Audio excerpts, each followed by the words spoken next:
Bonjour et bienvenue sur notre chaîne YouTube. J'aimerais vous parler d'un homme qui s'appelle Méphibosheth, qui a été gracié par le roi David. Je vous emmène dans ce texte qui se trouve évidemment dans la Bible, dans le deuxième livre de Samuel au chapitre 9.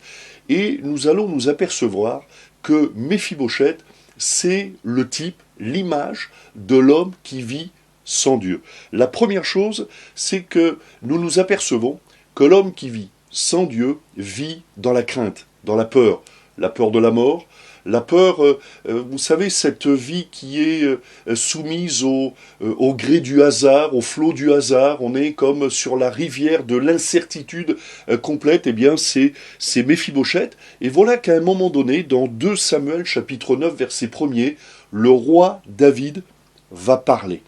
Dieu, et David, lui, c'est l'image de Dieu. Dieu veut parler, veut vous parler au travers de circonstances, au travers de situations, au travers de votre conscience et aussi au travers de la Bible, sa parole, la parole de Dieu. Samuel chapitre 9 verset 1er, David dit « Reste-t-il encore quelqu'un de la maison de Saül pour que je lui fasse du bien à cause de Jonathan ?» Voilà la volonté exprimée du roi David, image de Dieu, Dieu nous cherche. Dieu cherche Méphibosheth. La deuxième chose à propos de la condition de l'homme sans Dieu, c'est qu'au fond, l'homme sans Dieu est destitué. 2 Samuel chapitre 9 verset 4 nous dit qu'il vivait dans la maison de Makir à Lodébar, qui signifie sans pâturage. Makir, ça signifie vendu, Lodébar, ça signifie sans pâturage. Eh bien, cela aussi définit, au fond, la situation de l'homme sans Dieu. L'homme sans Dieu, loin de Dieu, vit dans le dénuement spirituel. Pas de racines, pas de repères, ni racines, ni ailes, diront certains, comme hors sol, ni passé, ni avenir, réduit à être un consommateur subissant les affres encore hasardeuses de la vie. Le psaume 68 au verset 7 nous dit que les rebelles habitent les lieux arides. Les rebelles, ce sont ceux qui vivent sans Dieu, qui ont désobéi à Dieu. Et donc la Bible ce n'est pas un jugement, c'est une constatation. Ils disent, ben voilà, ils vivent dans les lieux arides. Troisième point, l'homme sans Dieu est impuissant. 2 Samuel chapitre 9 verset 13 nous dit à propos de Méphibosheth qu'il est boiteux des deux pieds. Boiteux des deux pieds. Et Romains chapitre 5 verset 6, définissant la condition de l'homme sans Dieu, nous dit « Nous étions sans force ». Pourquoi ?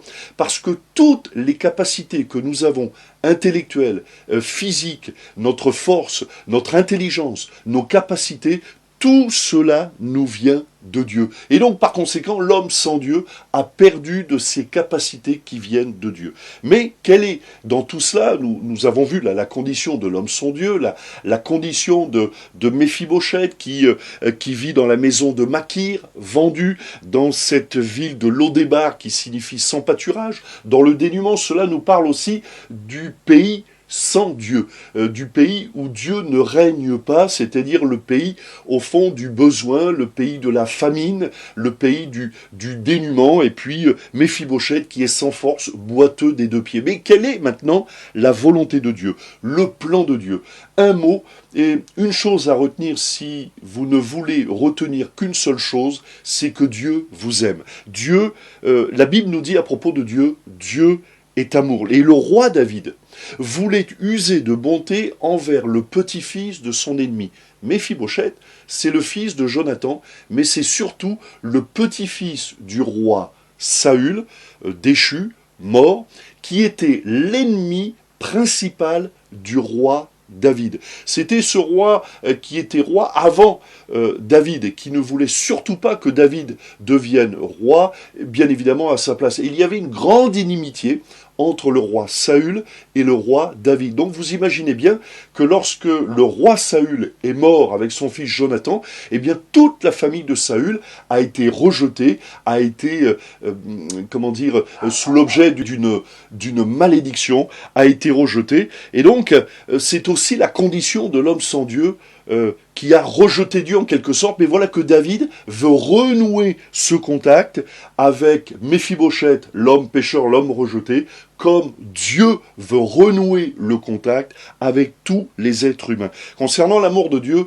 c'est d'abord un amour spontané. Jean chapitre 3 verset 16 nous dit ceci: car Dieu a tant aimé le monde qu'il a envoyé son Fils unique afin que quiconque croit en lui ne périsse pas, mais qu'il ait la vie éternelle. Voilà, Dieu n'a pas hésité, Dieu le Père, a envoyé son Fils unique, Jésus-Christ de Nazareth, mourir à la croix du Calvaire afin que nous recevions par la foi en Jésus le salut, la vie éternelle. C'est d'abord un amour spontané. C'est aussi un amour miséricordieux. Dieu recherche le perdu, c'est-à-dire celui qui s'est perdu, celui qui a été perdu. Dieu recherche le pécheur, celui qui a gâché sa vie, celui qui l'a raté, celui qui s'est rebellé, s'est éloigné, s'est blessé, celui qui a blessé ou a été blessé.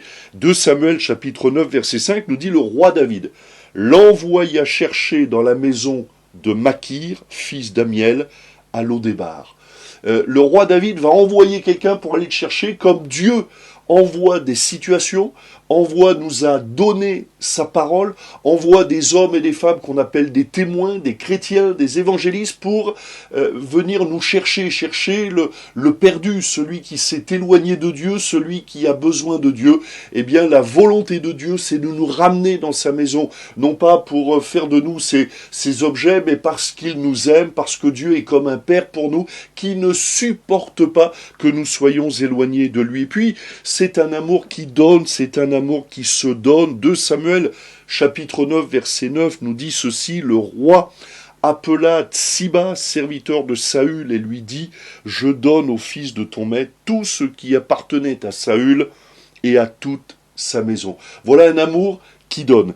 Et donc maintenant la foi de Méphibosheth. Nous avons vu sa condition, nous avons vu l'amour du roi, l'amour de Dieu à notre égard, l'amour du roi David à l'égard de Méphibosheth, mais aussi surtout l'amour de Dieu à notre égard. Maintenant, qu'a dû faire Méphibosheth et que faut-il faire pour s'approcher de Dieu?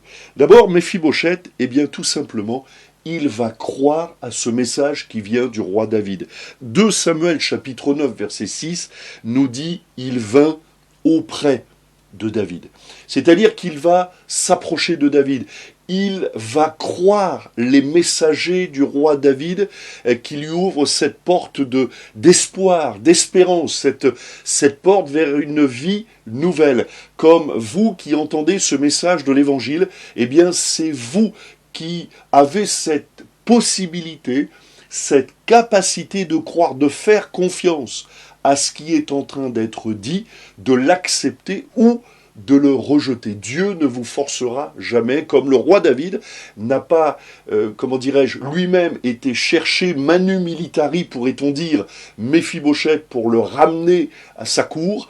Eh bien, de la même manière, Dieu ne vous forcera pas la main, c'est à vous. Il fallait que Méphibosheth vienne auprès de David. C'est à vous de venir auprès de Dieu, à vous tourner vers lui. Deuxièmement, 2 Samuel chapitre 9 verset 8 nous dit à propos de Méphibosheth, donc il s'est approché de David et il tomba sur sa face.